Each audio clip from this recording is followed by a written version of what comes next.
Well, good evening, everyone, and welcome to this evening's session, Diversity by Design. My name is Nikki Taylor, and I am the Marketing and Communications Manager for Detroit's only HBCU, Pensacola Lewis College. So before I hand it over to my esteemed colleague, Suzette, I'm gonna go over a couple housekeeping rules. So if you are in an environment where you can have your camera on, we would love for you to do that. This is the first step in the application process, and we would love to be able to put a name with the face. So if you can, please, please, please do turn your cameras on. And if you have questions, please jot them down during tonight's conversations. They may be answered as we go through the conversation. And if not, you will have moments toward the end of the agenda to ask any questions that are outstanding. So without further ado, I will hand it over to you, Suzette.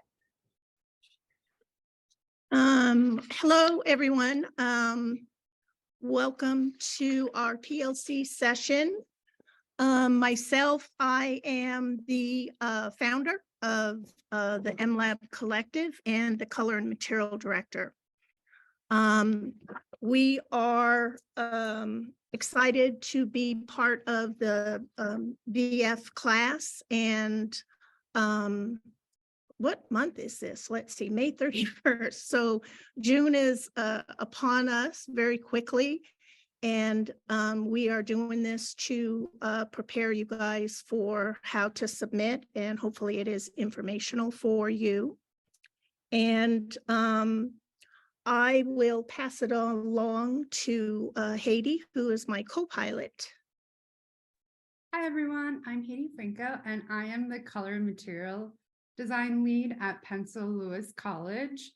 And I work hand in hand with Suzette, but I also work on other areas of our education team in the development and donation and fundraising efforts as well. So I work both on operating the organization and within color and material design. I also am a color and material design alumni.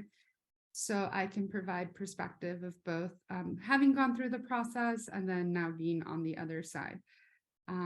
And I will introduce another key member of our team, Sam Ryan, our apparel and accessories design chair.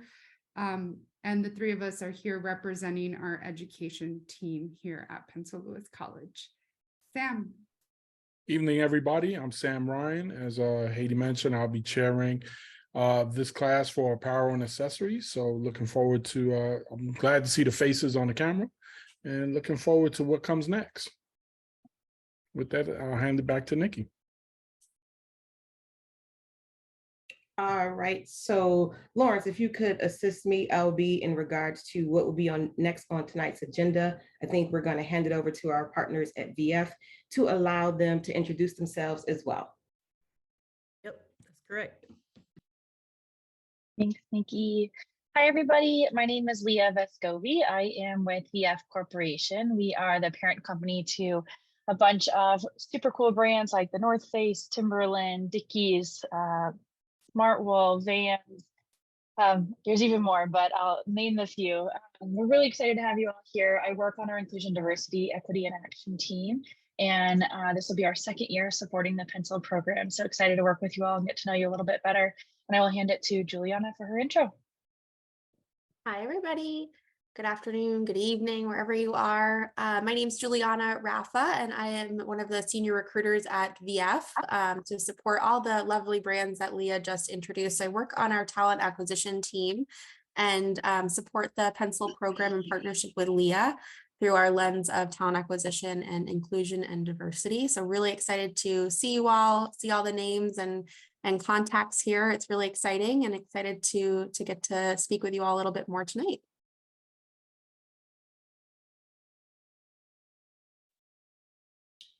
And thank you, Juliana. And it looks like we may have E. Scott that joined us. I think I saw him on camera. So is that you, E? You want to introduce yourself? It's me. It's yeah, me. hey, Hi, everybody. Sorry, it was dinner duty, so I had to cook dinner.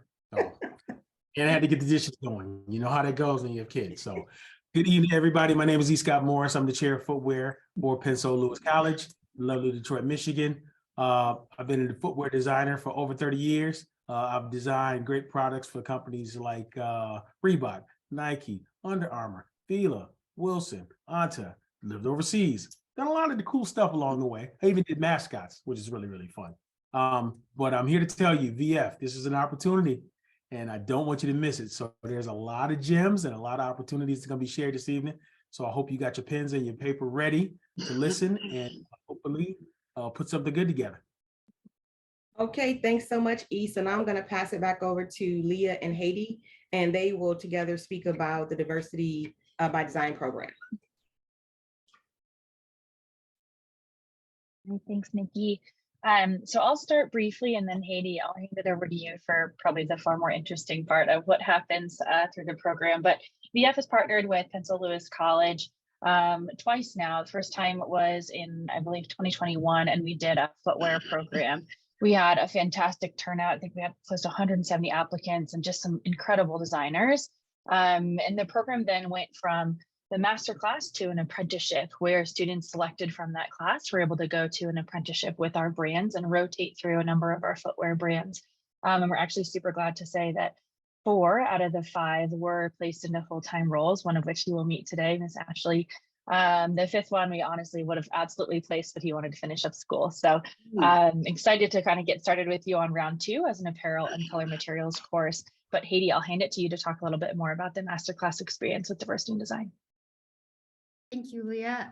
Yes, so we're excited to have this opportunity to partner with VF at large again. So an ongoing great partner. So Diversity by Design this year will focus on apparel design and color and material design.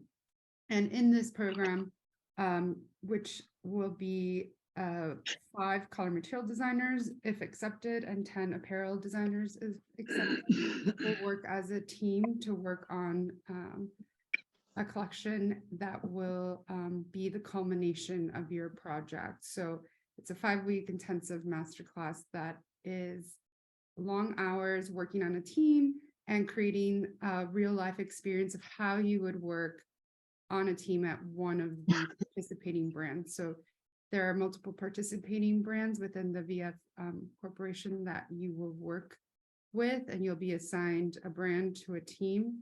You won't know ahead of time, as it's a collective effort that is created with insights from our director team at large. So it's just a really great experience of getting to know what it is to work in the industry and to know if this is really your lane. Or maybe you come in and you discover that one of the other disciplines is more of your strength. So essentially it's a 5-week interview, as Leah mentioned, as it opens up to possibility of internship, but also professional development, team building, portfolio development. You get at the end, you'll have a network of designers and individuals and mentors if you're lucky. And if you build camaraderie within your team, you'll have a lifelong network that you can tap into. You'll be part of the PLC alumni group, most importantly, which I see some shout out to some alumni, Chris, Melvin, Ashley,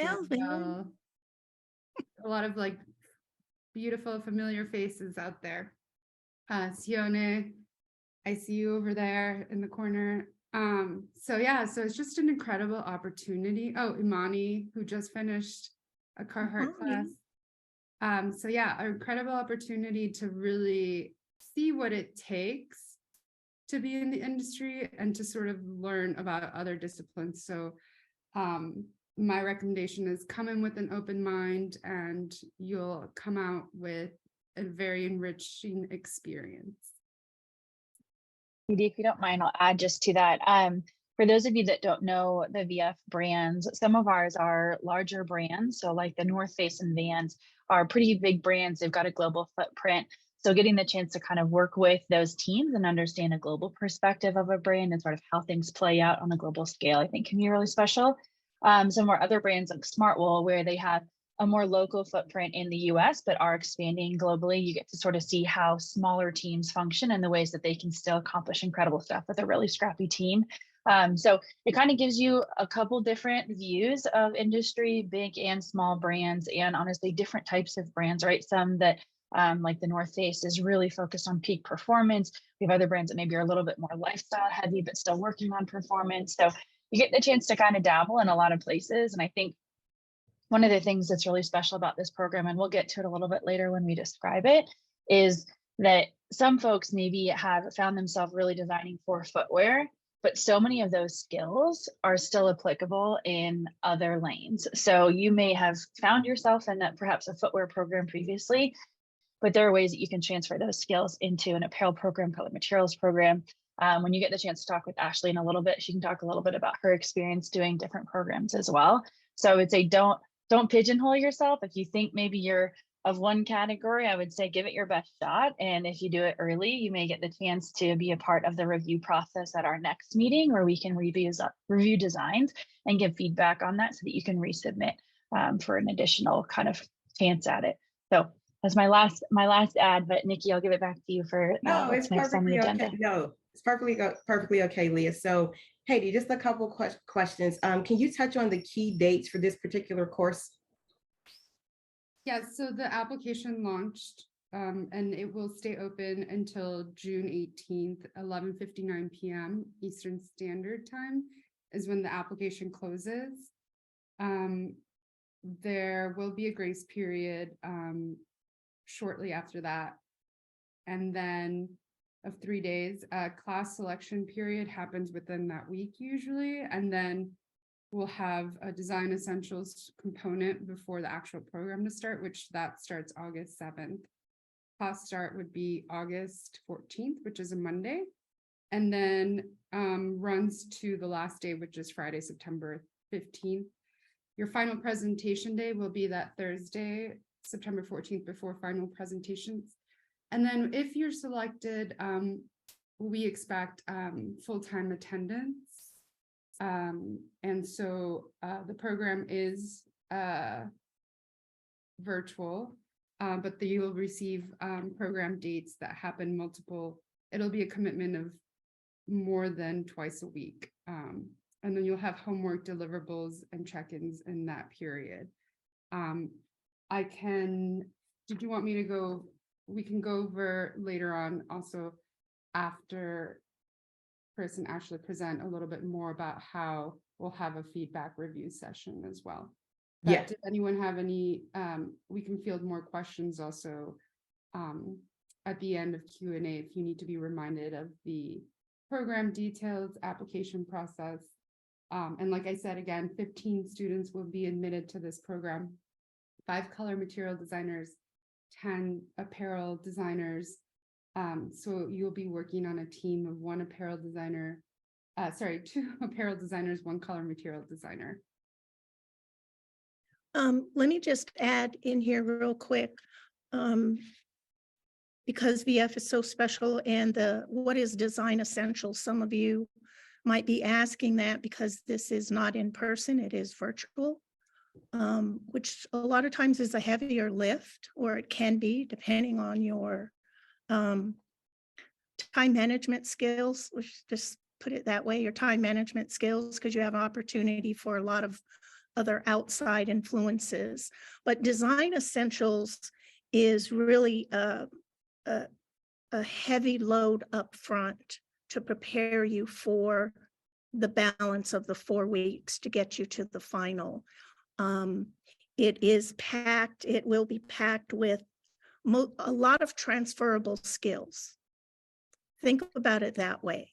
The skills that we will build into design essentials will get you to the 2nd week, but it'll also inform everything that you will be exposed to get you to the final.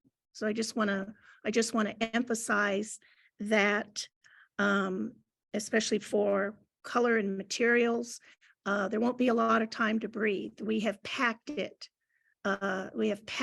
With, let's just say, a beautiful creative headache for you that will expose you not just to color, material, and finishing, but also help you to support your apparel and accessories designers, because that is the role of a color material designer, is to be supportive. So I just want to add that to make sure up front, when you think about the design essentials portion, it's not just an online program. So So you just adding to that as well. So Design Essentials is the week 1, and then the rest of the weeks will be very fast tracked into the heavy meat of the program.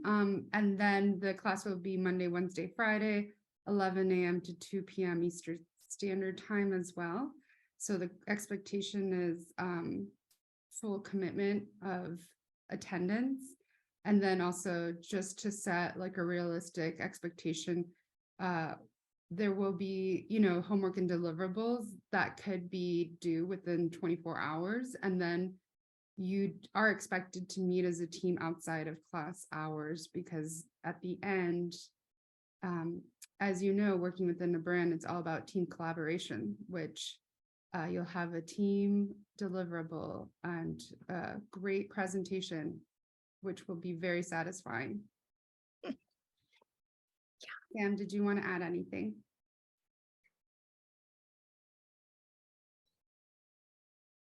I think you're muted. The only thing I'll say is going to take some discipline, right? It's going to take discipline because when you're virtual, you are in charge of you. When you're in a class setting, we're in the vicinity. So it's going to take discipline, not just the hours that you're on camera, but all the hours that you're not on camera. Okay, so thanks, PLC team. I think this would be a perfect segue to allow Juliana or Leah to speak about their expectations for the program along with the apprenticeship. Yeah, I can kick it off with expectations and encompassing of both skill sets and, technical skills, hard skills, but also soft skills. We were just talking about discipline and focus and commitment. So I think those are pretty general skills that are definitely required for the program.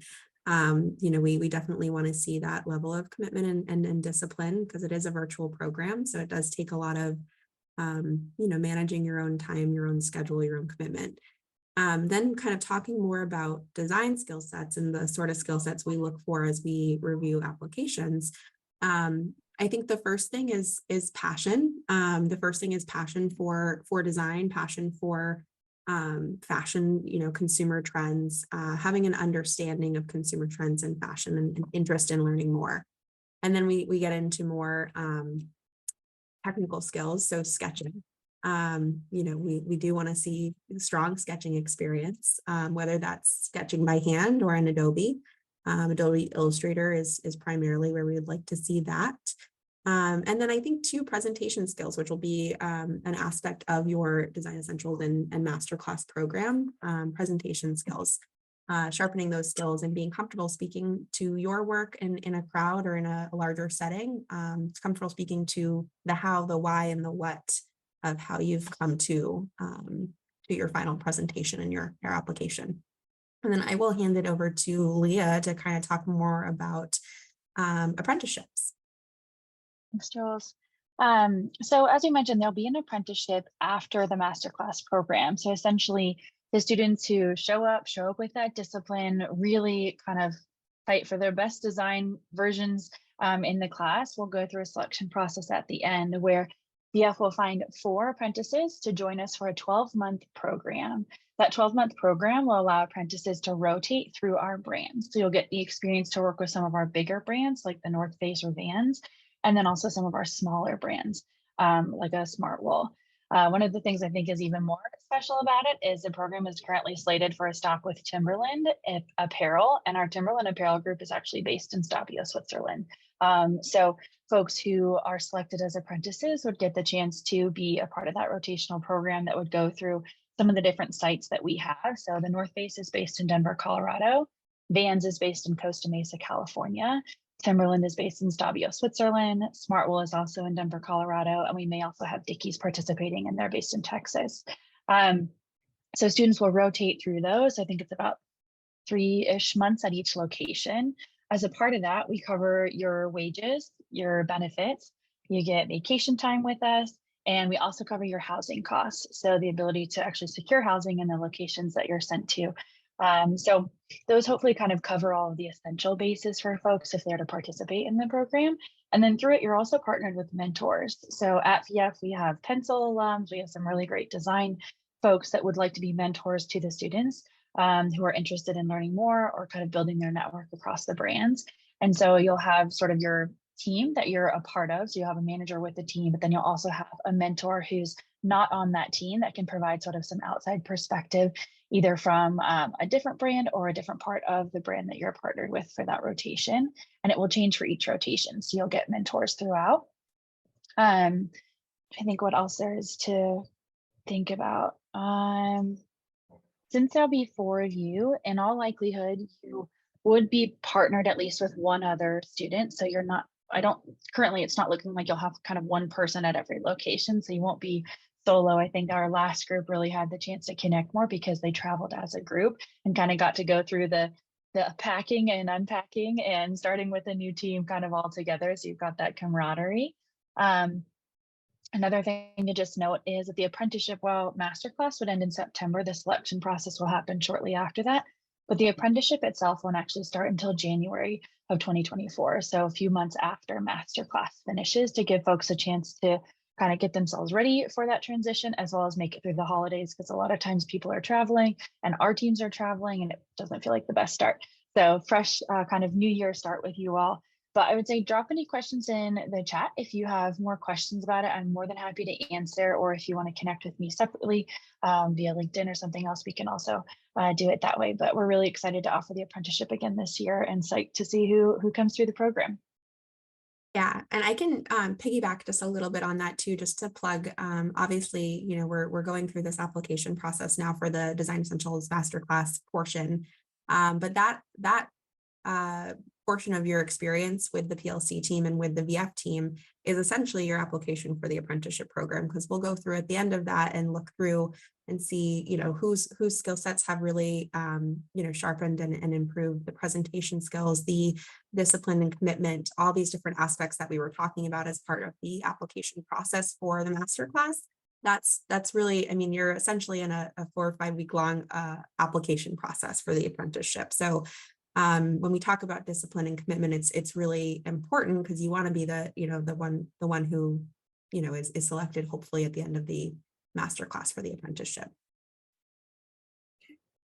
Okay, thank you, Leah and Juliana. So if there was ever a time to listen, it would be to the next couple people that we have coming up. A lot of times after our sessions have completed, we get questions after the fact, and they oftentimes come via email. And we don't want you sending a question via email to stall your process of your submission. So I'm going to turn it over to Suzette and Sam, and they are going to talk about 3 to 5 tips for what they're looking for what you should be doing as you approach your submission. So again, if there was ever a time to listen intently, it would be to these 2 awesome designers. So without further ado, Suzette, I'll turn it over to you, and then you can turn it over to Sam. Okay, cool. I do have a couple of slides that I'm gonna share with you, if that is okay. Just gonna get in here. One, because I believe that 60% of what we take in is through imagery and obviously through color. So I want to make sure that as you listen to both Haiti and myself, as far as the top 3 things that we are looking for to help you get into this amazing program, that you also take in the examples. I used to think it was cheating to show examples. I don't really feel that way anymore, because I think every year PLC has evolved and it becomes more and more of an incredible experience in that we're changing lives, but we raise the bar for applications, for submissions. And I think the alumni that are at VF can attest to that. We are no longer Pencil Academy in Portland, Oregon. We are Pencil Lewis College here in Detroit, and an emerging HBCU. And the one of the statistics I want to put out is that color and material design roles are still the fastest growing roles in the industry. We are like chameleons. We speak color, we speak materials, but we also can speak, obviously come in as apparel designers, accessory designers, graphic designers, footwear designers. Any sort of creative starts with color and materials. And that is why the role is so amazing and it's so nimble. Okay. So I'm going to let Haiti, are you going to jump in here with me? Because I don't want to be doing all the talking. Yeah. Thank you. Oh, do we have a delay? No, I think Haiti's on mute. There you go. Okay, I just think that, there we go. Okay. Haiti, you can take it. Okay, so for the first, before we go into what is required for our submission process, what is color? So when you think about color, and this is the guideline of how you will approach the submission, you think of color first as an inspiration. So thinking about, you'll have the brief how the creative world, sort of using all your 5 senses and thinking of how you will apply that to the brand that you're submitting an application for. Color is a conversation. So it's many things to many people, as mentioned before. And so you have to think about how you communicate the emotions or thoughts or ideas through color and color composition and the relationship with each other. And then it's also a message tying back to the communication. So what are you trying to say with these colors? What emotion are you trying to evoke? And then a point of view. So who is this board for? Who is reading this? Thinking about who the audience and what message, what is your point of view and how you interpret what that brand stands for and who would use that product and how they would interact and how their world would look like with that product. So thinking about the point of view and how the color connects back to that consumer. So everything that's designed and functional design is with the consumer in mind of who that aligns with that specific brand. So color is very, very layered and very nuanced, but it's also very exciting and can be subjective at times. Thank you. Oops. Okay. So what we, Haiti and myself have put together is, what are we looking for when we're talking about a submission of a mood board? Well, the first thing that we're looking for is for you to follow directions. It is a submission form that is broken out into what is footwear looking for, what is color material design looking for, what is apparel and accessories looking for. Each one of us, we are looking for a certain thing. And that the biggest thing, number one, is for you to follow the ask of that particular silo that you are submitting for. That is crucial. That is crucial. I cannot stress that enough, where we might have an amazing submission, but there's a lot of information that might be missing from that. The second part is you're creating a two-page submission. And in that two-page submission, and Haiti, I'm not sure if you want to share the screen or maybe pull this up, pull up the submission after I go through this. Yeah. We're looking for the muse or the consumer for VF. And Leah mentioned the brands that you will be working with. You will be basically creating a consumer or a muse, whichever word you want to place in there, and you will be creating a theme around that consumer or that muse, and that is crucial. You are not creating a board for yourself. It is not about your interests. It is not about your tastes. And that is just very important to remember. You are creating for VF in one of those brands. And the mood board should reflect that. You will build a point of view of images and color and materials.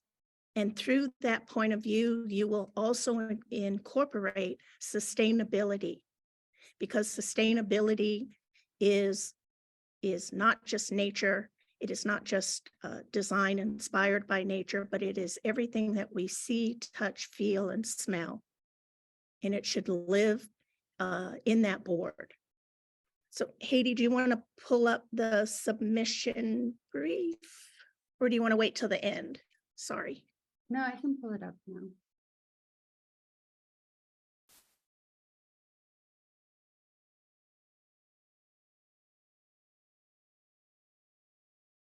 Okay, so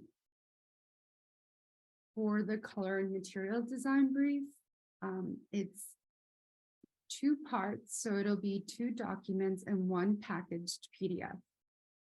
So that is the content requirement basics. Page 1, that will live the consumer and theme. So on the first page, we will require for A to have a consumer. So you will populate images of what your consumer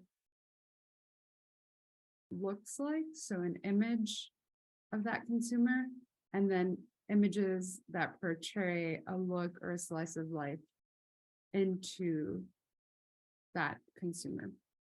For theme, you'll have 1 to 2 sentences that explain the subject or overall intention of the visual concept. So what is the thought process? What is the message saying? Like, what is the statement, the theme of this consumer that relates back to the brands at VF?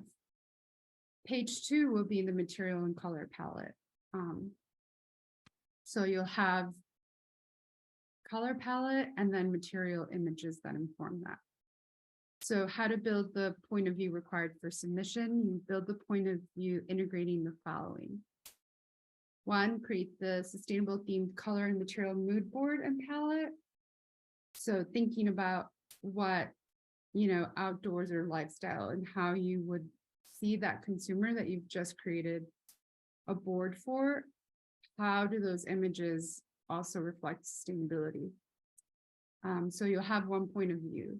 Like, what does sustainability mean to your consumer? There's so many different ways that sustainability shows up. Be inspired by the brand. Please have more than 1 example of this in your work. Color and color names. So you can name the colors on your color, but we recommend them being inspired by sustainability as well. Your creativity should reflect inspiration from this. So a specific type of consumer should be reflected, inspired by sustainable materials and finishes. However, do not use any accessories or footwear designs in your work, in your submission. We don't want to see, if you're applying for the color and material design track specifically, we don't want to see other designs or pre-existing images of other designs or competitor images either. So identify your consumer and their specific connection to your story, which is key. And then for the objective of the color and material design board, that should be storytelling and showcasing your knowledge of tactility. So if you're showing material images, have them be high resolution that clearly reflect tactility in different ways and inspired by like nature and what that consumer lives in or wears, or the environment that they navigate. Like, what does that feel like? And then for composition, which is really key, demonstrate how you're able to clearly and effectively communicate through a clean, cohesive visual presentation. So just using the fundamentals of visual communication. building a creative point of view with a colored mood board layout that communicates the above is key. And then we have the format requirements, which all of this will be on the submission, but just really keeping consistency and like your point of view across the consumer board and theme. And then the second part, the material and color palette. Cool. Okay, I am going to hurry up through showing you an example of a mood board so that Sam can get in here and follow up with you guys. Let's see if I can get it back in here.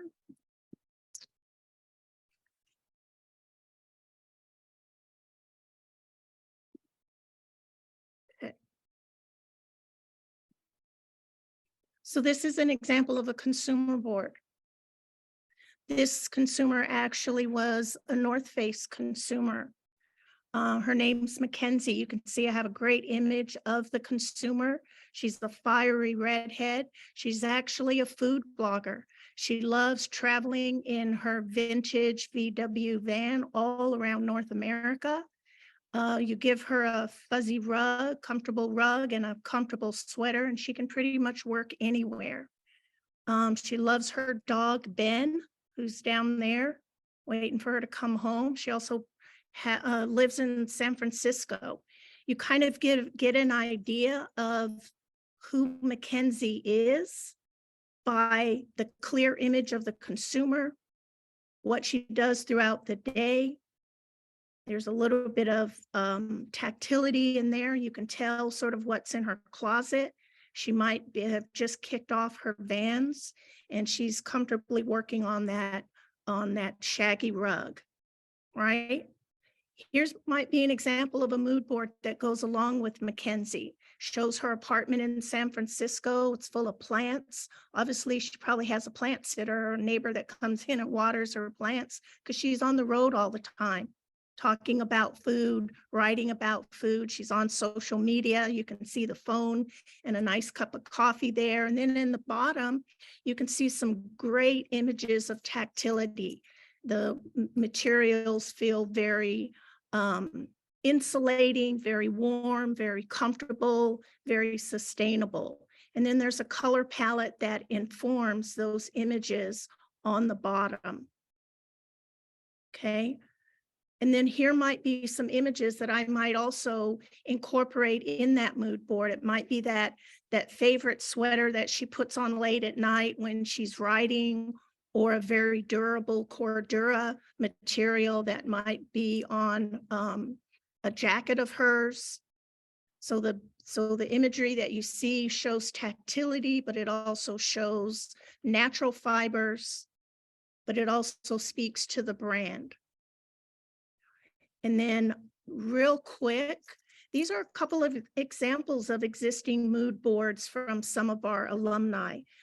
This mood board was created by Natalie, who did create the consumer story for Mackenzie, who you just met. Natalie created a mood board that has a little bit of text in it, has color swatches, sort of very abstract on the left, and a lot of open space and no borders around her mood board, right? There is no right and wrong to create a mood board, but it definitely should inform and feel like you're speaking to your brand. Here's another example of a mood board where you have, Haiti and I discussed this last time. This is a very difficult mood board to do because you're not using traditional shapes, but you're also kind of slicing and guiding the viewer's eye through the imagery and also through the shapes. She's also created clear borders within those shapes and a little bit of text. Sometimes the text can get lost, and it can shrink and not be easy to read. It's up to you how much text you do decide to use. but I do love the way your eye travels around the board, from the orange pop and the different hues of the orange all the way up to the color swatches on the top. So it's very informative and very easy to follow, even though, again, it is a difficult board, mood board composition for sure. Haiti, did you have anything to add before we conclude? No, I think you hit it all. I think that you have us going back to, there's like a strong point of view, and you sort of feel and see the environment that that person lives. You can sense, using your different senses, who this board would feel and look like, and who this sort of consumer or brand this person would fit in. And let us just also add that these two alumni currently work at a competitor brand, but they are working at New Balance. Kim is a color trend and material designer for New Balance. She is all things tactile and a great material designer. And the previous board, Natalie Kinney Greer, started as a concept creator, and she is now a footwear designer for women's product. Really great success stories with our color material designers. And then I just want to add, before I hand it off to Mr. Sam, that really it's about flexing your creative muscle when you're applying for these color material design or apparel design. It's really about taking yourself out of the equation and remembering that you're designing for a brand, just like you will be doing if you get accepted. You will not, it is not really your point of view. You're designing for a consumer. The consumer wears the brand, and the brand is your business partner in this case. And that is very important that you always sort of keep that in the front of all of the research that you're doing. So with that, we appreciate your time. I don't think that we ran over, but we are really looking forward to all of your submissions and hope that this was informative for you. And we're going to pass it to Sam so that he can talk to you about what he is looking for in apparel submissions. All right, evening, everybody. Again, thank you, Ms. Suzette, Haiti. So she's Ms. Suzette covered a lot of the things I was going to say, right?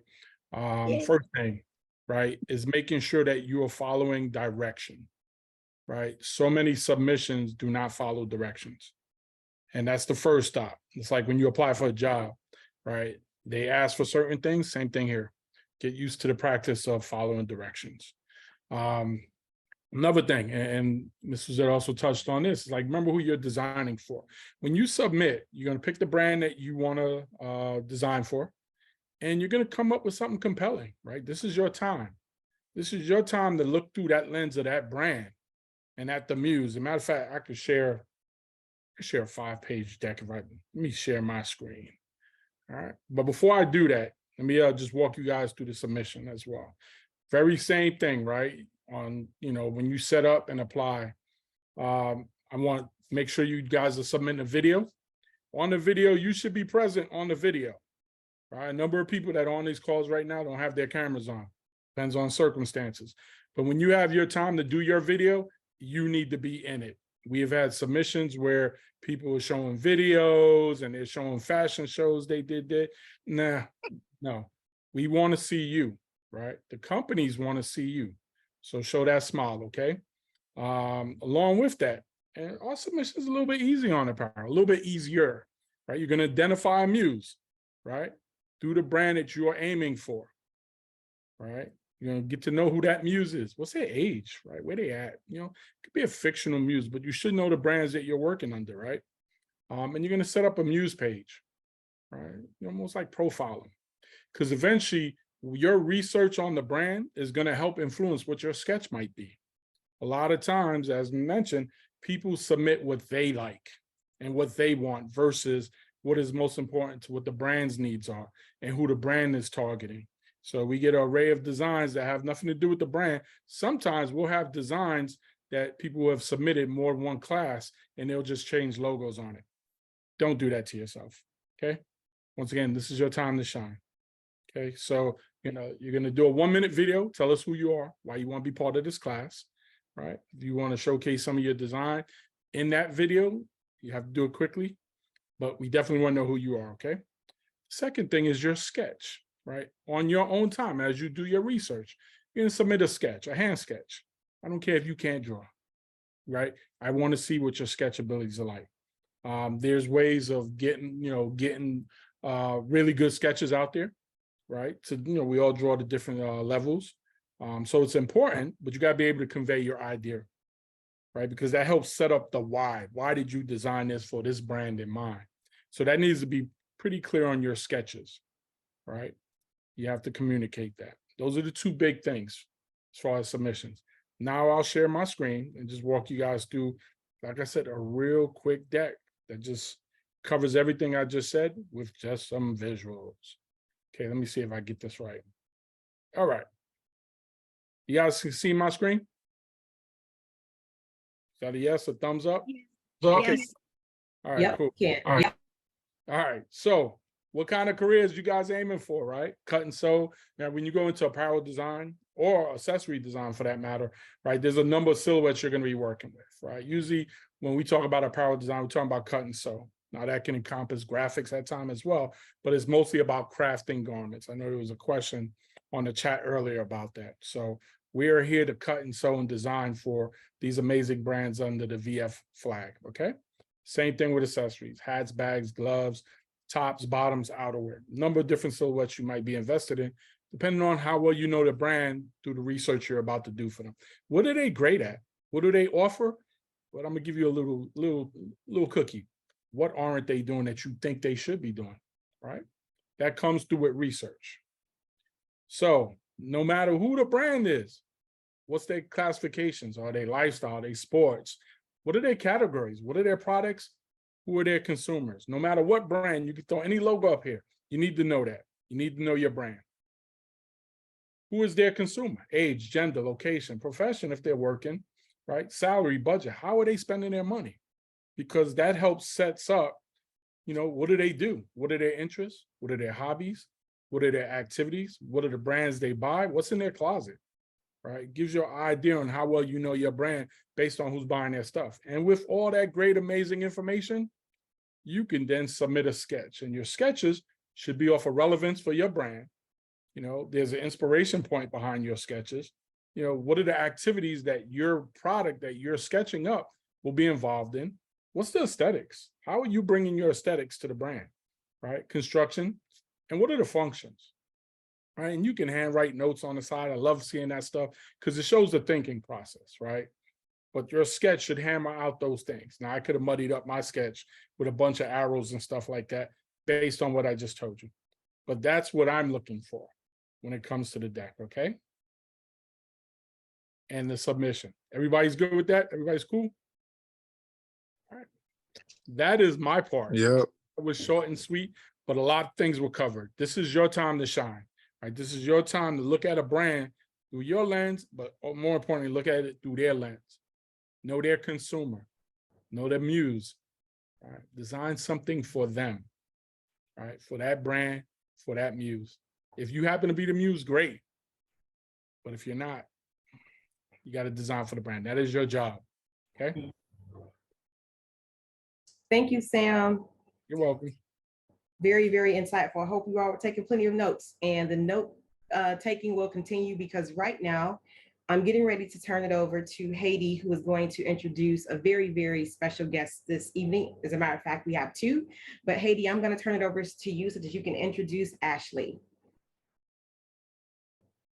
Thank you, Nikki. So again, we have two wonderful designers and pencil alumni on the team, on the call right now that we've had the pleasure of knowing for several years and are now successful designers in the industry, specifically at VF Corp.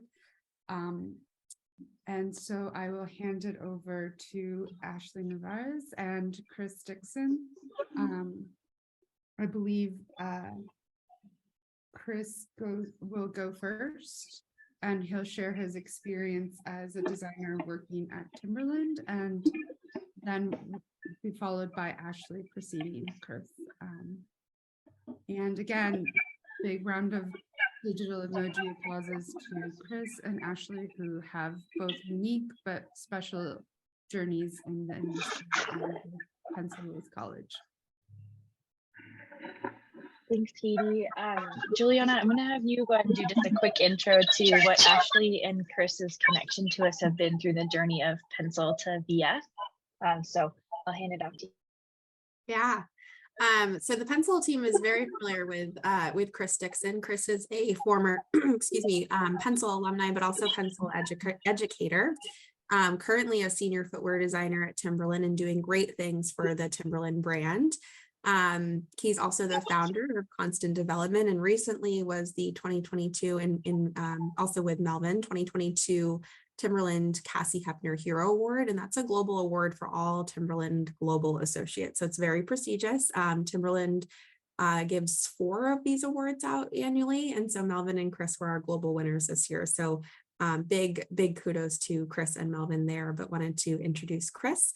And then Ashley is one of our 4 apprentices who went through the first masterclass, the DXD masterclass last year with us, has also completed an apparel design masterclass as well. So she went through the footwear program with us, has also done other programs with the PLC Pencil team, and now is a footwear designer at our my sister brand in California, Vans.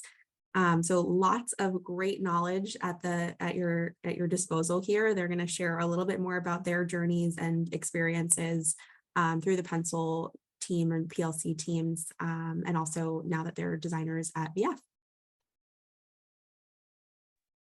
Chris, you want to start? Put you on the spot. Sorry, man.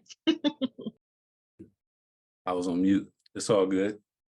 I hope everyone's doing well this evening. My name is Chris Dixon. I'm a senior footwear designer at Timberland. I'm the founder and creative director of Constant Development as well. And I'm alumni of Pencil. Everyone that's on this call that's a part of Pencil on the other side of the screen is family. Thank you, Suzette, for everything you contribute to my design career, and Dwayne and everybody that's new to the team. I know you guys are inspiring and teaching everybody that's coming through there.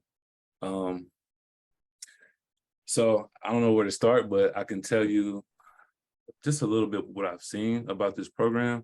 I started Pencil when it was about competitions and more so,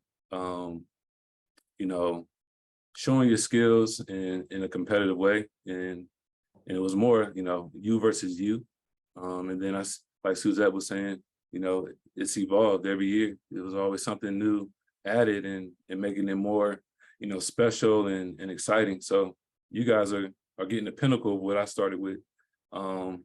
This a single sketch is all was asked for to get in Pencil, but now it's what the industry is needing, for you to submit. So it's cool to see the evolution and be a part of that. Just to kind of speak on, I know Ashley is going to be next, but you guys are coming behind a group of talented individuals that really set the bar for this program. This program, we got to see them. I got to see them when I first started at Timberland, and we all came in not knowing. I'd never been in New Hampshire. I'm from Fayetteville, North Carolina, and I was coming from Oregon, so it was all new. Honestly, Oregon and Beaverton and Exeter is kind of like brother and sister. If you think about the coast and the weather, we just got snow over here. But anyway, just thinking about as soon as they came in, they left their fingerprints everywhere in such a way that, I know Suzette and Dwayne will be proud of, them and taking the process that they learned and applying it directly with like they weren't interns, to see, you know, I learned so much from them, just from their actions. I know Sean, he's not on this call, but Sean Williams, you know, he taught me a lot, you know, just by being an introvert and speaking and, you know, and communicating to not just your design team, but every team in the building just about. And I seen Ashley go in the shed, which was very new. It's our makerspace, and she just got her hands dirty and created things that were amazing, that put her in front of, you know, the hiring manager every day, and show what she had. And at the end, you know, all of them had offers. So to see that is one thing, but to see someone that I mentored when I was at Penso and put on a design competition for the high schoolers, Ganji Singh. G was in 11th grade when I met him, and you know, he was working through, you know, life, working at UPS, working here, working, you know, trying to make it happen, but he always stayed on track with, you know, this design. He always stayed focused on that, and I love seeing that, because from 11th grade he applied to another class, he applied to this one, and for him to go through that program and now he's sitting behind me is surreal. To meet someone that's in high school and then see them go through a process of not going through student loan debt and all the things I had to go through to try to get to where I'm at. He came clean, and I think a lot of, you know, that team and where we're on a mission to help with these career opportunities, we get to see it vividly right in front of us. So that was a game changer for me, seeing how clean this program works with the hungry talent that gets the opportunity. Just to kind of speak a little bit about my background, I started not knowing design was a job. I didn't learn about it until I was 26, and I thought it was too late for me. But you know, Dwayne put on these platforms for me to show what I had, and you know, I got to learn from, you know, Suzette with materials and color and traveling and understanding, you know, trend and all of these different things, these components that will not just make you a footwear designer or apparel designer, just make you a complete designer.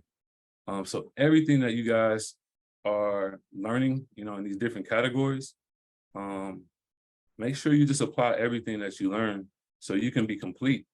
So at the end of this opportunity, you can have multiple opportunities. It's not just apparel. You might can show you, I can draw footwear too. I can do accessories too. And I'm stellar at color. And you're like, man, like he's ready for everything. Well, we don't have an opportunity here. How about here? And you're like, yep, I'll take it. That's being prepared, and everything you guys are seeing and hearing is just a reminder. You know, Sam, he touched on what Susan said. It's the same, it's repetitive, it's the consistency of doing what you learn and staying focused on that. There's so many distractions within, you know,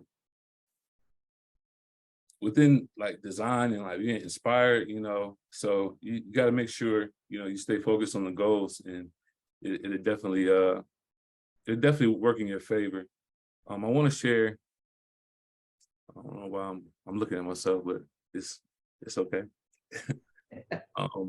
We pinned you, Chris. We didn't want you to get blended into all the boxes. We want people to see your smiling that was face. helping me right there. Am I able to share?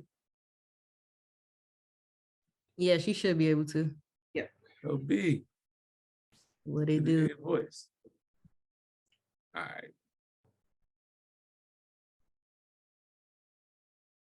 Can everyone see my screen? Yes. All right.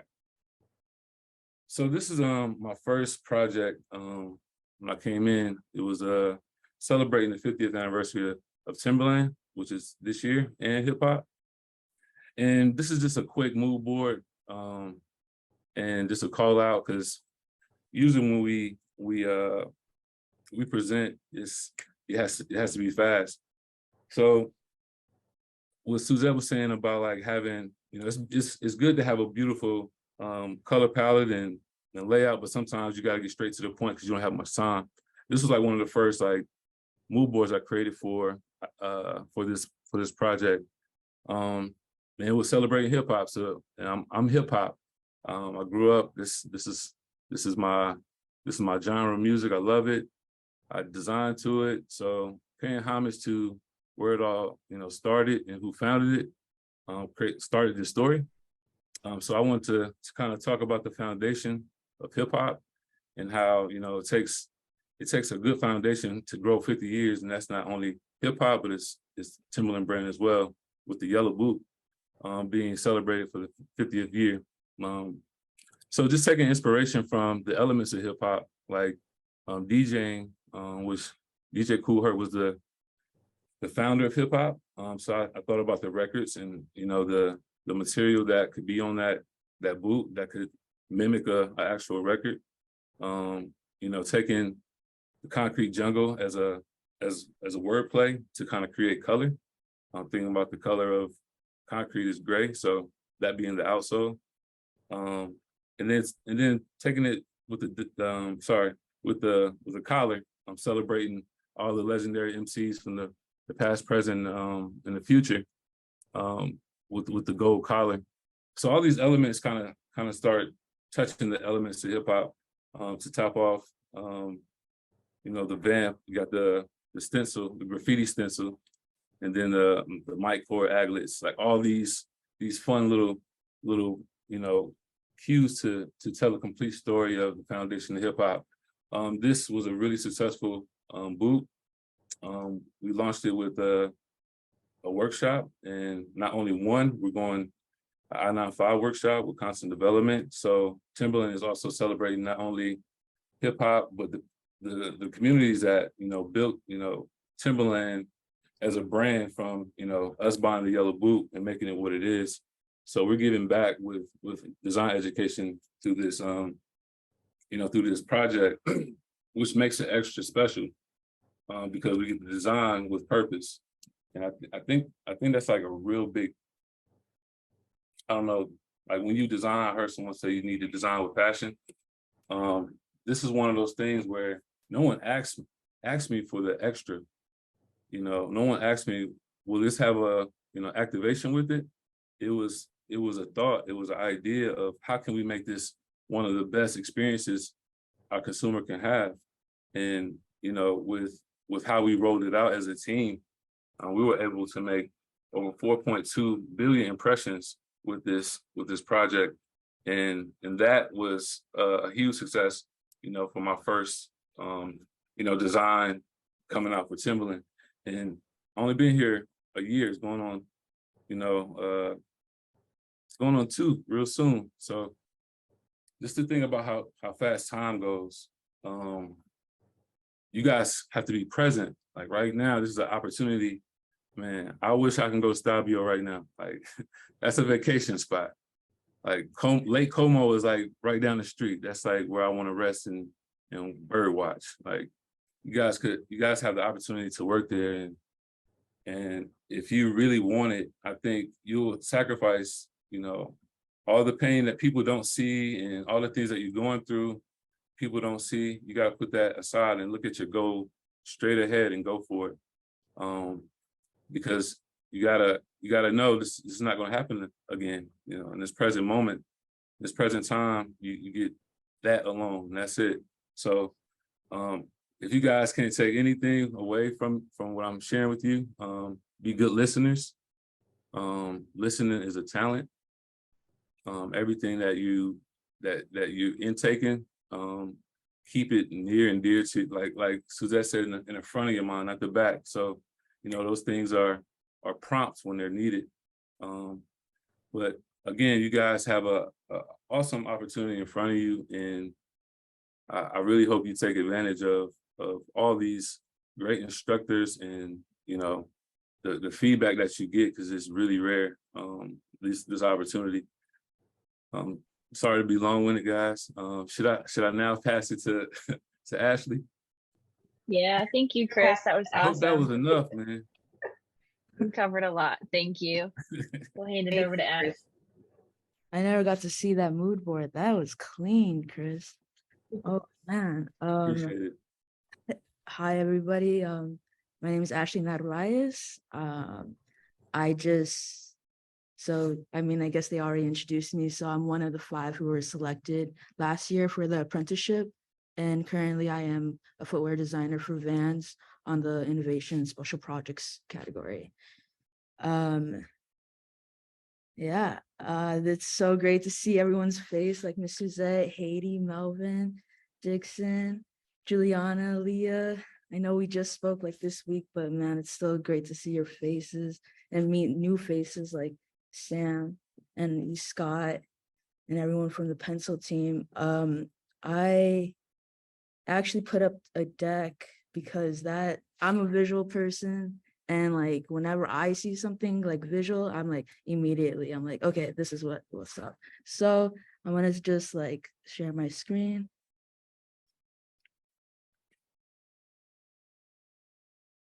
You guys are in the way. Can everyone see my screen? Yep, all good. Yes. Okay, so my name is Ashley Narvaez. That's little me. I'm the youngest of 3. Shout out to my mom for giving me these curls. Grew up in Miami, born and raised, and Miami has been like such a big part of like my upbringing, because from there it was just like I grew up around like the beach. So I think that's why like Crash Bandicoot is like has this like a really big part of my heart. I like how silly it was like growing up watching Fresh Prince of Bel-Air, just like looking at all those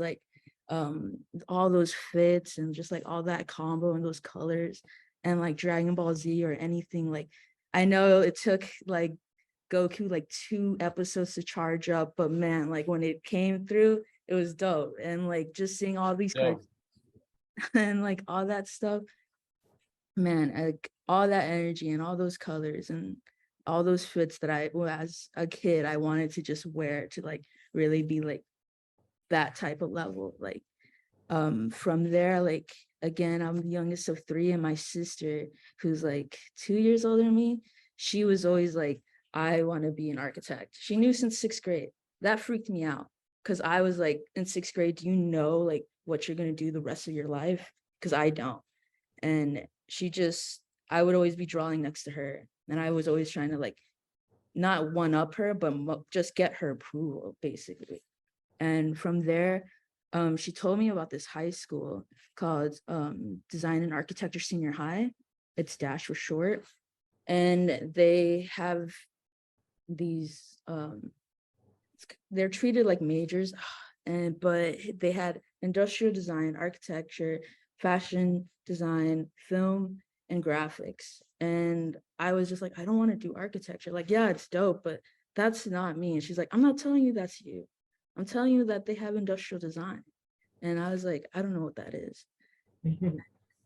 There was a process to even get into this high school. Like we had to give them a sketchbook. We had to give them we had to be present, do a self-portrait in front of them, do like a value drawing and like a couple other things, and then an interview for like, I was like 14 or something.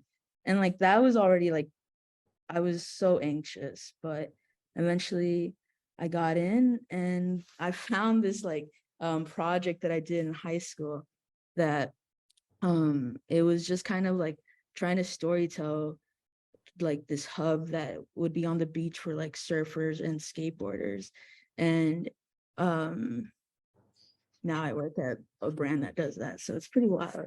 And like when I saw this, it was just like going back to like visually showing that storytelling. Like sure, like I can talk to it, but like what Chris Dixon has said and like what Miss Suzette's example or Sam's example for these submissions, like yes, you'll have a video, but you're also submitting this like piece where some people are just going to see that and like they're going to be like, let me understand this whole story in like a couple seconds. And from there I just kept carrying that on, and I ended up getting a good scholarship over to CCS that's out in Detroit. And I just kept pushing and refining like that skill. And like, I kept drawing people because like, if these products are for people, like you're gonna want to know how you like rock it or how you use this stuff. So just kind of like exploring all that and like refining and just like getting better and like really pushing and trying different mediums. Like I tried like sewing that jacket up together, which like really humbled me. And also just like learning how to 3D print. But before that, learning how to 3D model and like dip my toes in that, which I'm really grateful for. And from there, I graduated. And my mom was, when I went back home, my mom was like, nah, you ain't gonna come back to Miami and not do anything. So I was like doing some work for my parents because they own a construction company. So I was just doing like driving and being stuck in traffic. But I scrolled down and I scrolled through IG and I saw Pencil, and that was the Pencil, now PLC, has always like been kind of following me since like high school, because there would be people who had Dwayne as a mentor, like Charisse and Precious, and just like a couple other people who would come by and like speak to us. And then when I went to CCS, those names kept like circling, and I was just like, man, like what's this all about? And for when I was at CCS, like senior year, I thought I was going to do like medical design, but then I had a class called zoology, and like they kept speaking about Pencil, and I was like, okay, this is like the sign, like I gotta just like hop on and take it. So this was my submission for 2019. I tend to like doodle a lot and just like spit out a bunch of ideas, and then from there, like sometimes it doesn't even need to be pretty, it's just like jotting your idea down, right? And then refine that. And then I even pushed myself to be like, okay, well, I tried this jacket out once, so let me run it back. And like, maybe I don't have all the right materials, but like, let me see if I can construct this, and just like push myself to do that and figure out those details of like, yeah, sure, it's a jacket, but like, what makes it a product? Why does this person need it? Kind of thing. So like dialing in on those details. And then from there, I got in and I went to Portland, and I did this whole project with them, and this was just kind of like the accessory to my final project, but really kind of deep diving of like the meaning and like that storytelling again of like how or why does people need this, or like what, like why would they buy this kind of thing. And this was a whole project for people who are going to embrace a natural disaster, and like how could that like help them out. So it's like, yeah, I know life vests, like you could like pull a string and like it expands, but what's cheap, like more cost effective than that, and like how do you design around that? So like giving yourself like even limitations or just like challenges and going from there. And this project like holds super dear to me because like there was just like, it was so easy for me from high school to college that I'm just like tunnel vision. I'm like, okay, I gotta produce, like refine, like get the idea, go from there. I never like took a moment to like, I guess like really step back and be like, oh, this is pretty solid. Like now this whole story is like coming together. It was more like Angela and Miss Suzette who took a minute, and they were just like, they were just saying like, you're doing pretty good and type of thing. And I was like, oh, thank you. And then like they could tell that I was like on autopilot, and they were just like, no, take a minute, see what you've done, you're doing good. And then like I was just like, yeah, shit, yeah, oh my bad. But like, yeah, like damn, like this is coming together. And this was like one of like the few projects I got to like work with other people. And so to see like my other teammates like be hyped about this, and like at the time like being sleep deprived or anything like that, like we are never gonna like take a minute and be like, oh dang, we're like really doing it, because we're just like in it. But just a quick reminder, be kind to yourselves, guys. And then this was the render I did in Illustrator. I like Illustrator more than Photoshop. Not saying you got it like just focus on Illustrator. Both are really awesome, but the people, I feel like people kind of sleep on Illustrator. I'm just gonna say.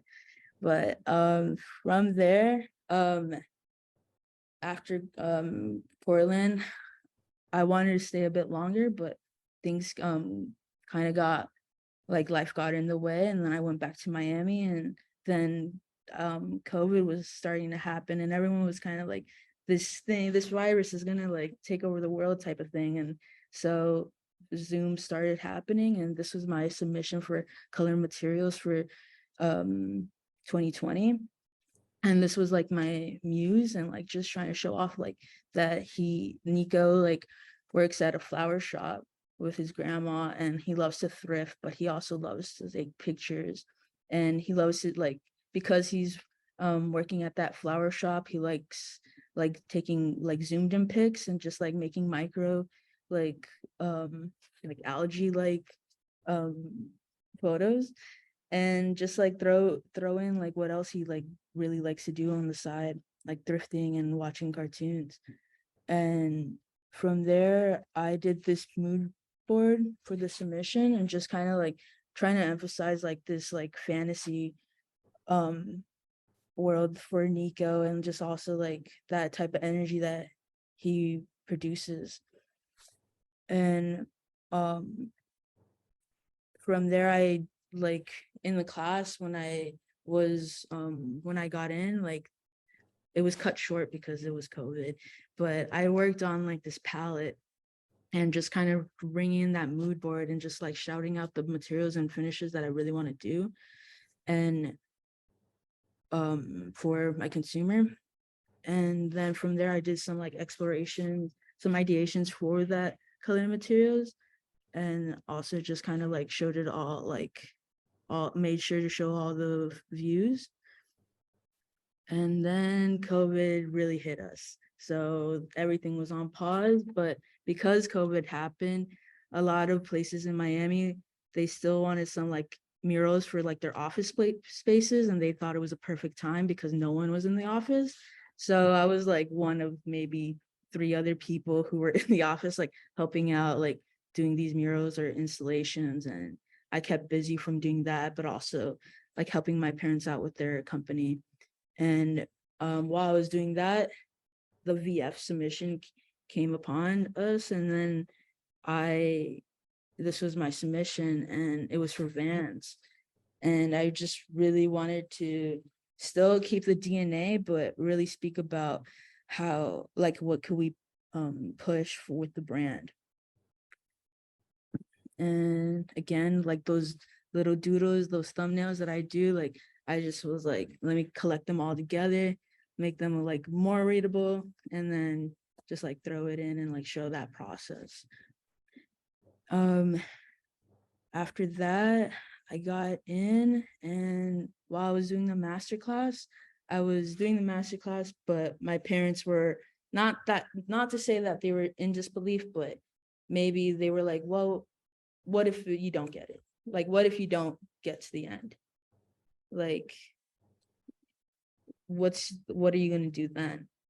And from there, we had just a deep conversation, and I was doing this masterclass, but like flying to Nicaragua, which is their home country, because they have land over there. And I started learning about agriculture.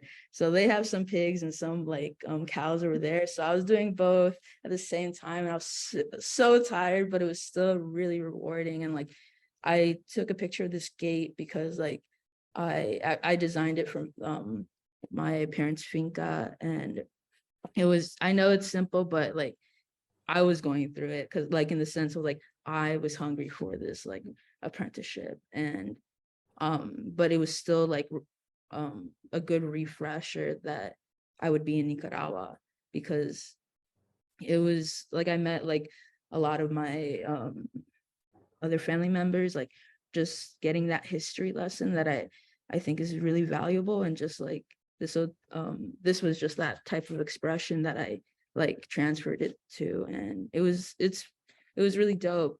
And when I actually like was going through it, like it just made me even more hyped. I guess I wouldn't say I'm like super competitive, but I just know when there are other people who want it more, I'm just like, man, like this energy is like addicting. Like, yeah, we're gonna like, this is like pushing me even more. And from there, this was just kind of like the final that I presented at the masterclass, and like spoke about the brief and like the technology of like one of the sister brands, which is Ultra, and like really it's already like a run and trail type of shoe. So I wanted to even like go further and like what made sense for the brand, but like just not another trail and running shoe, because like they're already masters at that. Like, where's the opportunity for this brand?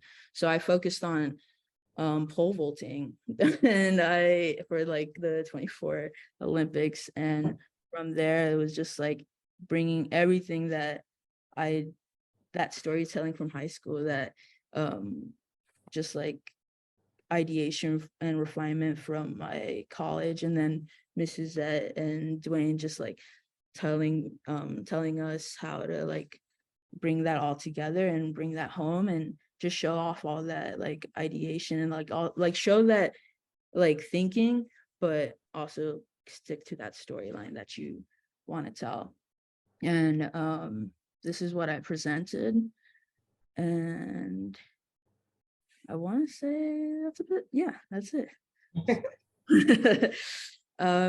Yeah, super happy and super excited to see who is going to come through with like that same type of energy, but also like that passion, because sure, like people can, like if you don't know how to draw and stuff like that, you're going to learn and you're just going to get better, right? Like skills, like stuff like that, people could teach you that, or you could push yourself, but like that person, like being that good listener, or just like following like those like directions, like those really come in clutch. And then like I'm just excited to meet like that person, honestly. But yeah. Thank you, Ashley. That was awesome. I don't think I've even seen some of those designs, so thank you for sharing them. I love to see it. You can hear from both Chris and Ashley, like there's passion. There's so much passion for design, and that's what we want to see in people. We really want to see that you are super excited to be kind of taking this chance, taking the leap, and giving it your best shot. We recognize that maybe you're not tip top at every part of the design process, but we want you to put your best foot forward and try in the application process. And like I said, those who apply earlier will potentially get the chance to kind of get some more feedback sooner in the process. I know Heidi's going to talk about that next, I think. So I won't spoil it yet, but I'll hand it to Heidi. Thank you, Ashley. Thank you, Chris. I just appreciate you both bringing the heat and the amazing designs that you've done. And we're so lucky to have you both. I know Melvin's on the call. Thank you, Melvin. We love you too. We've got so many folks that are PLC alum, so appreciate what everybody who's been a part of it. Yeah, thank you. Thank you, Leah. Thank you, everyone. Thanks, Chris and Ashley, and all of the alumni and current designers on the VF team like Melvin. So really quickly, enforcing what Leah said, it's not about, don't feel intimidated if you aren't there with your Illustrator skills, etc. It's not necessarily the tools that you have. It's the actual like thinking, thought process that Chris and Ashley walked you through, of how you stick to that narrative and how you show up with the point of view and how you most importantly follow directions. Really, it's that simple. So again, this is amazing, but it's not, don't focus on the tools at hand, focus on actually just getting started and going through the finish line. And then we'll teach you all of that once you're here. So this was our first session. Thank you again for attending. So we reviewed everything, and then the second part will happen on June 13th, which will be live feedback. And we'll have ideally 2 from each category reviewed. up to possibly 6 submissions, just depending on the time and what we receive.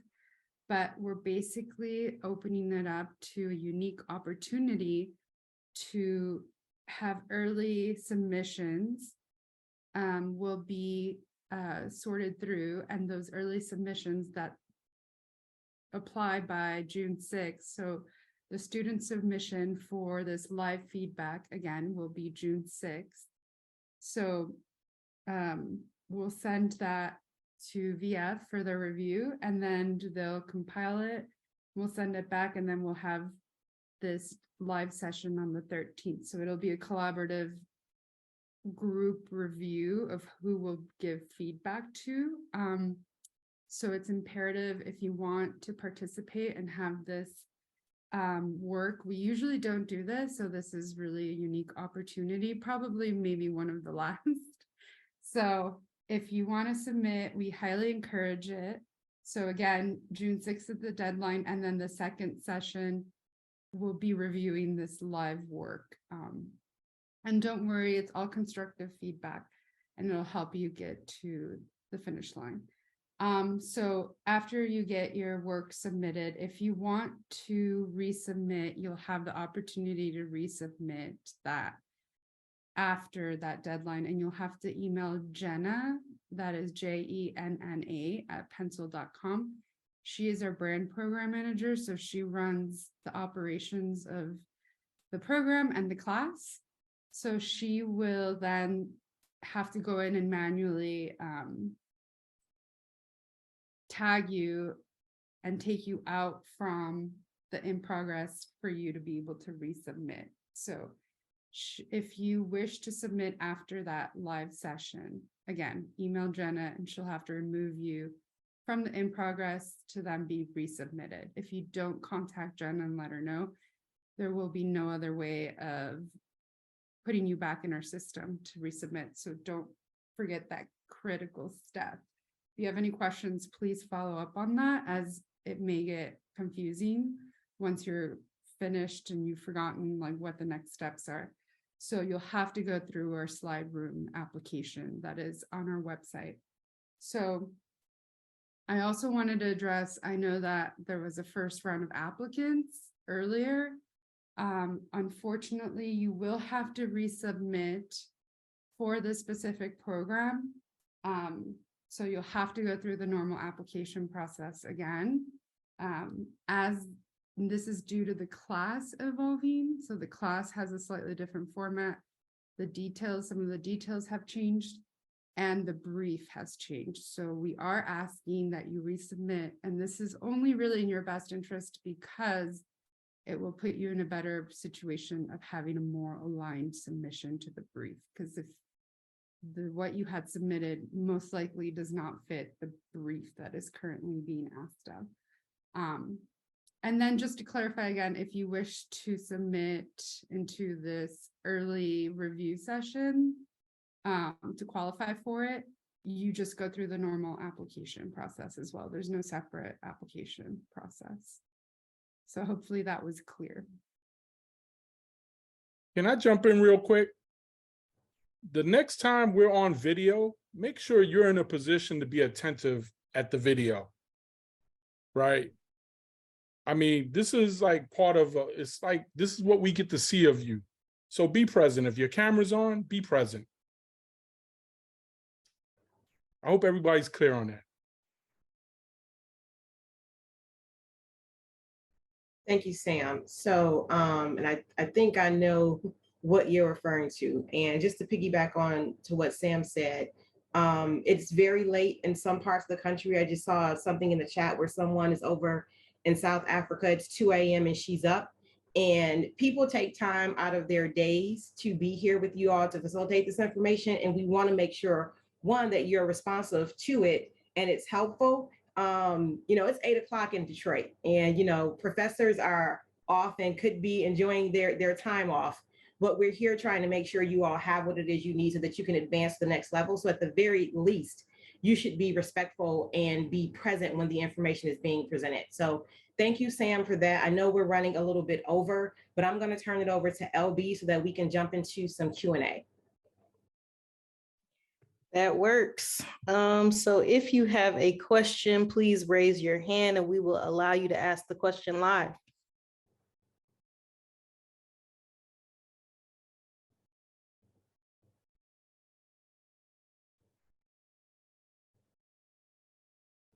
I don't see any hands yet.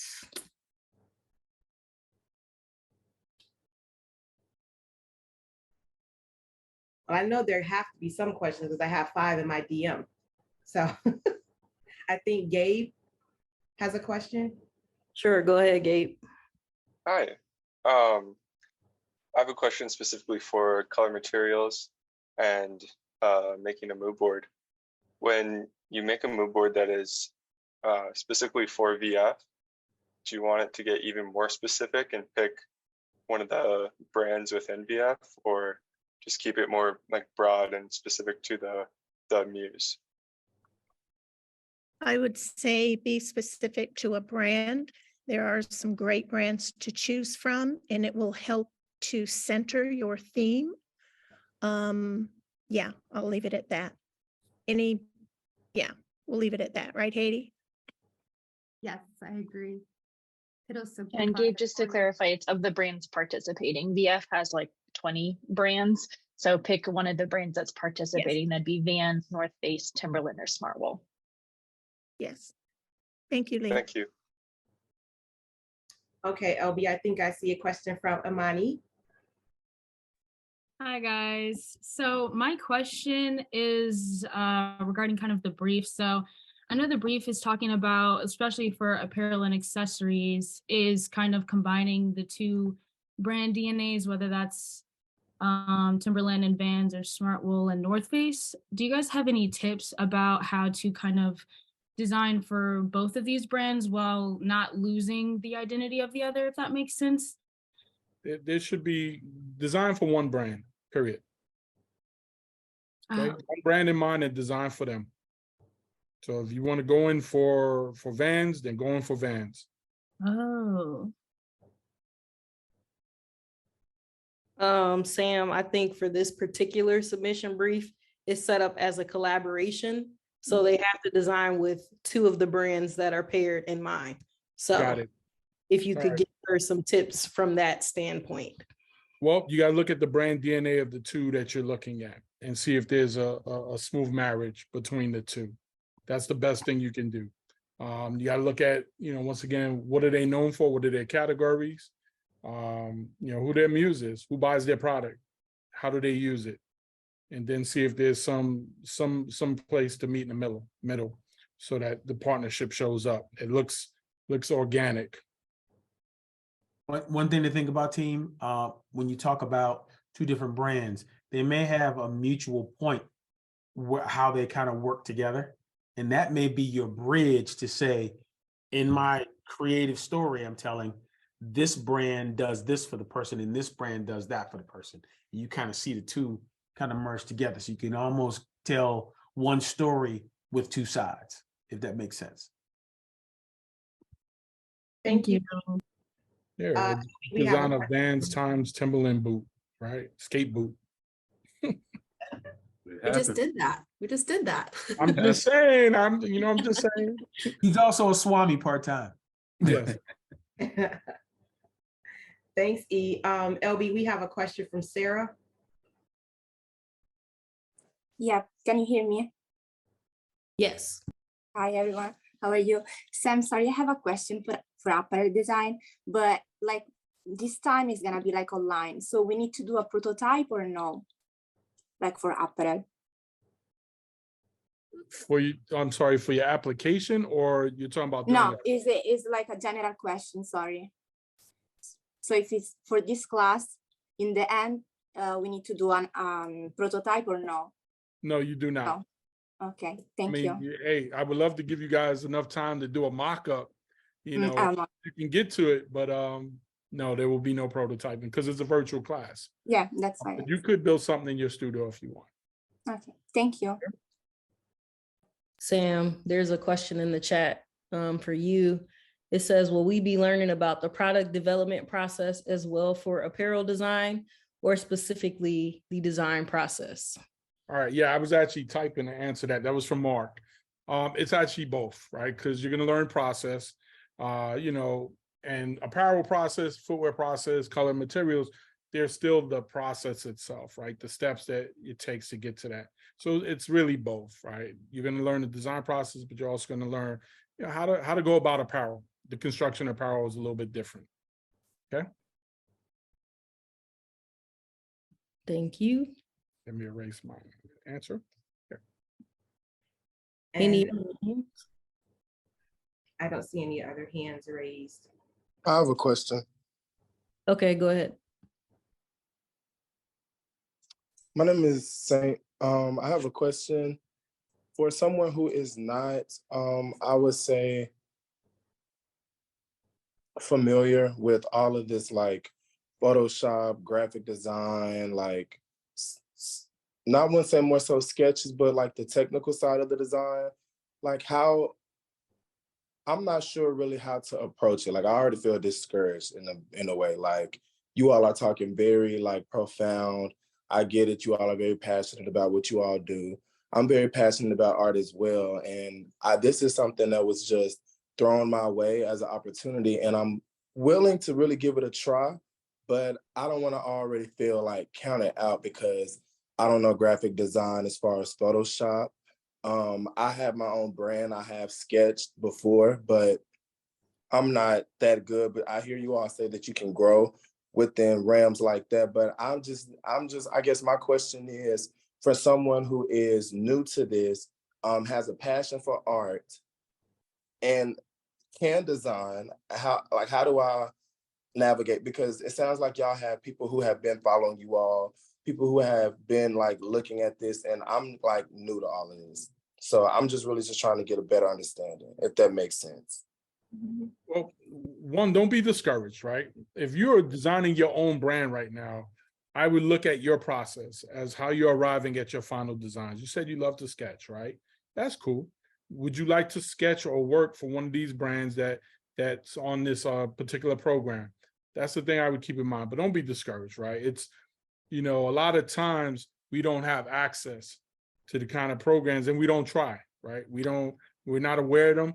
I would just, you know, sit there and weigh, you know, how important it is for you to try this journey, right? What do you want to get out of it? Why do you want to be in the class? That's one of the things you're going to say in your video, right? What do you want to get out of it? You have your own brand. Are you constructing your own garments? So are you trying to learn a process so that you could eventually communicate to somebody else what your brand is about? Or are you trying to take your design skills under the umbrella of VF and contribute to your success and their success? So I think you need to answer those questions for yourself, but don't be discouraged. You can't do that. Okay. Okay. So Thanks. Saint, Could I say something real quick, Say? Just thinking about what you just said, man. I was you. When I stepped in the Pencil Academy, I just knew how to draw. Everybody around me was in, you know, design school, CCS, all these schools I never even heard of. I can hoop and I can draw, and that's what I brought to the table. And guess what? It was me versus me. It was nobody else that said, "Hey, I want to do this." That's all I needed, and just try. And then you can, you know, that could be a stepping stone, and you can look back, and then after 10 years or 5 years of going for what you want, you can look back and say, man, I've grown a lot. And I think we can all say that for those who have started something, but have courage to just start. And if that's just, you know, one doodle a day on a Post-it note, just start. You know, ask E. Scott. You know, he's the Post-it note king. You know, it just, and that's what Melvin and I tell our students that are learning this at the age of 12 or 10. We just ask for one doodle a day, and after 365 days of doing one doodle a day, guess how many doodles you got? You got a lot, man. Yeah. So just start, man, and don't be discouraged, and look at yourself only. Don't look at nobody else's skills, but your skill set, and build from there. You should go for it. Yeah, I'm gonna follow that real quick. Saint, hear me out, please. That means you're ready to become great because you have what I call the first instinct, which is you almost want to go the other way. The only way through is through. You can't go, you cannot go around it now. You came this far. You say, I got my own brand. You can already create. Sam, like myself, when we came in this industry, none of the digital stuff existed. So imagine we're professionals, man. And they're putting you got to use this stuff. We're like, huh? You got to use this stuff now. What do you mean we got to use this stuff? This is where it's going. Trust me. Those were uncomfortable moments, but those were uncomfortable moments that we embraced and said, if we want to get better, it's going to be a step-by-step process. I can say this, and I hope this inspires you. We had a handful of students in our last class. They were not Illustrator ready. And you know what? Sam, what do you think? A week? 1 week. 1 week, Saint. One. We're talking, they didn't even touch it to, they could call out the commands and knock it down. If you come in our way, we will help you get that. Most definitely. Thank you. I appreciate all of the encouragement. It really does help me, as you all say, make that first step and just going forth with the application and submission. So I am looking forward to just getting to know you all better and give it a try. Yeah. Saint, I got your direct message, so please check your DM for the information that I sent you. The best part of life is on the other side of fear. So once you walk through this door, the sky is the limit. There, this, you just not have yet applied the technical terms in the design world. You know this. It's just about the application process. Okay. And I learned that from Sam and E. Scott. I sit around those guys a lot. I'll have one thing. I know I went to school and all this stuff, but I'll say right now, like the people who didn't know anything about like Illustrator or Photoshop, like them just like wanting to do it, and like what everyone just said, like how like that first stepping stone, like dude, that's it. Like literally one of the people who work with me at Vance who came through this apprenticeship, like he didn't really know Illustrator or Photoshop, and like he sits next to me. That's Sean Williams, and like he's killing it. And like you just start somewhere, and it's for yourself, just like what everyone says, and like know that with that, like everyone's gonna be rooting for you, but you gotta root for yourself first. Most definitely. I think I see a hand raised. You can go ahead and ask your question. Think Quadri. Hello guys, how you guys doing? Good. Can you hear me? Yes. Yeah, so my name is Quadri. I'm from Dallas, Texas, and I actually applied for the New Balance program for the designing program, so I can actually like learn to start designing like designs and like for footwear and then for shoes. And then like based on the information you guys provided today and like all the details and the specific things, to actually get into the learning environment, that curve environment that you guys help other people, reach their goals and what they have to do later on in life. So like my biggest question is, based on that, like having like,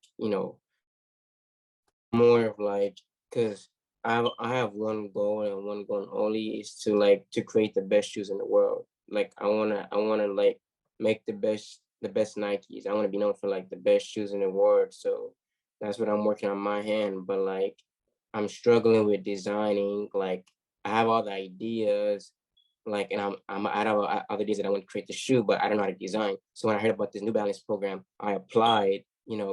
But then I received an email today that I wasn't accepted, that I wasn't able to get in. So like, you know what, let me give the apparel design, like, give that a shot to learn about apparel designing, if I can get a little bit of skills about doing that.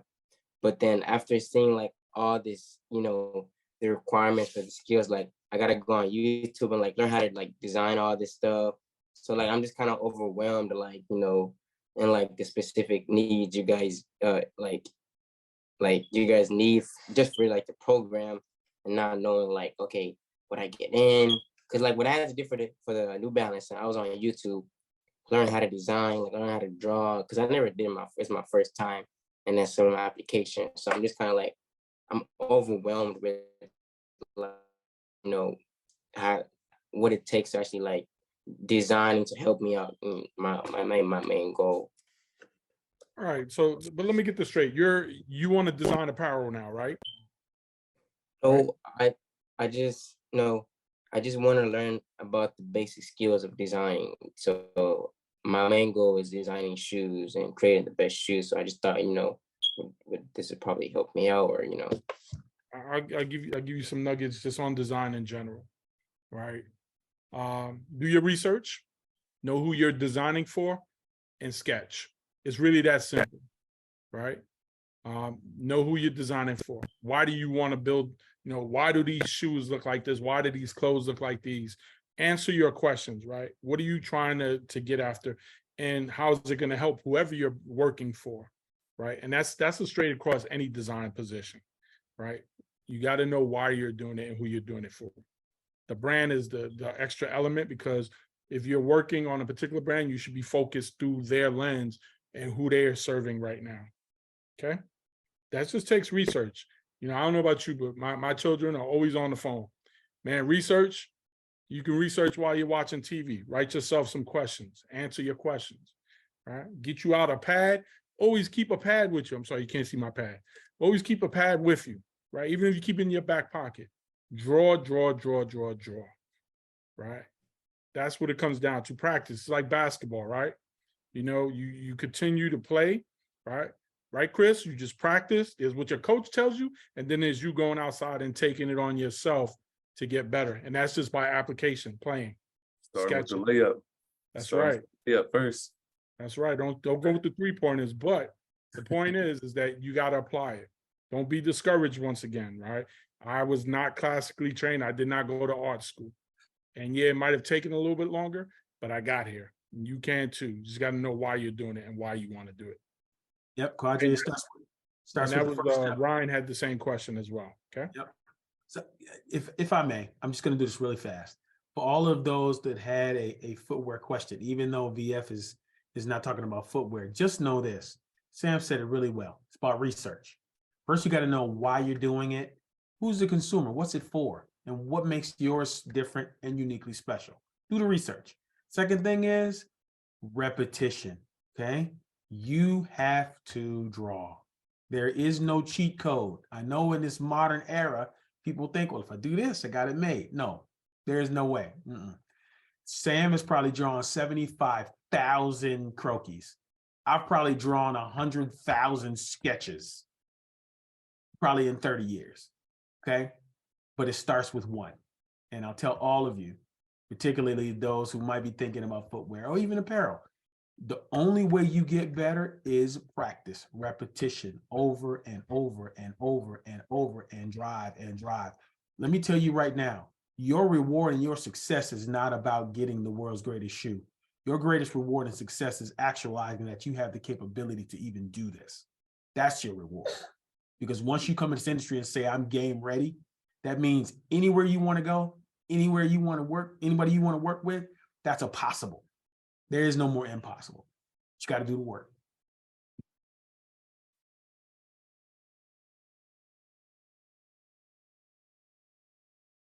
Thank you, E. I see one more hand, and it's Deborah. Hi, everybody, coming to you from Jamaica. So I was so locked in, I didn't realize that the sun went down until I was in the dark. But I too got that email today. And yeah, I was a little bit bummed about it. But I do have a brand here in Jamaica where I use a lot of repurposed, recycled materials to make the sandals. However, one of my things I want to definitely work on is my technical aspects. I think I can sketch. I think, I have an idea, but I am not good at Illustrator either. But my plan is to like do some YouTube tutorials and get a bit better. But I think this is an amazing opportunity to work with these brands through Pencil Lewis. So my biggest question is, I notice a lot of the people on here are a little bit young. I would have graduated undergrad a long time ago, but I know I have the talent and really want this, and I'm hungry. Is there any age limits to this? That's number one. And on average, how much time would you guys recommend to sitting down and really taking the time to sketch and hone your skills every day? Thank you.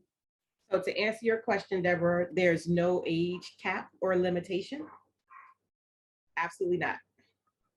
Yep. And as far as practice, right? It's as much as time you want to commit to getting better, right? Some people can go running right into the game and be game ready, right? But you have to be honest with yourself. You know, if Illustrator is a thing you have to learn, you can learn it, right? You know, you just you learn it one tool at a time, right? But you can learn it. People have learned it in 1 week. Man, I learned it in 3 days to 4 days. It was tough, but I learned it, right? So you know what your practice schedule needs to be like to get to where you want it to be.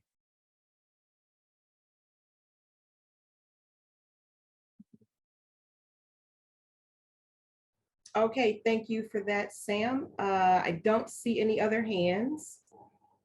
Don't want to miss anyone. So LB, I'll let you close us out. I think there's one more hand up from Frederick. Oh, Frederick. Okay, Frederick Briscoe. Hey, how y'all doing today? Good. Can y'all hear me? Oh, okay. Yeah, I do have a question for Mr. Dixon, if possible. Yeah. Yeah, I just wanted to get a bit of insight as to the creation process, like within the Timberland camp. Like, how long does it take to get a silhouette from a sketch to a silhouette, like in real time? So for color, that's a good question, by the way. For color, we work under a 12-month calendar. 12-month calendar. From and that's really fast if you think about it. That's like you know, everything getting approved in an amount of, like, I would say a month or two. Right. And after that, you have to order materials. You have to get the factory all the things that they need to make it. You know, that sampling. The sampling comes back and forth, maybe 2 or 3 times. Mm-hmm. In the SMU world, in the energy world, you get two shots at getting it right. But in, you know, just thinking about the process of design, if you're working on inline product, it probably take 2 years. 2 years, okay. Yeah, so it's a lot of back and forth that you go through with your developers. Of course, your design team. It's truly a process. So the things that you guys are learning now will definitely fast track you to understand the process of design, like a lot clearer before you have to get into actually learning MOQs and all these other, you know, design lingo that comes along with, you know, the journey. Right. I think the biggest thing right now is really understanding the process of how to submit for this opportunity, understanding what's needed and how to answer that brief. That's going to be your priority right now, is to really understanding what Pencil Lewis College is asking for, you know, for, you know, the submission to be in this class. But after that, you know, you would definitely understand, like, the process of how things are made. But I think the design process is the most important right now. Okay. I appreciate that advice. And you did a great job on the boot, by the way. Thank you. For sure.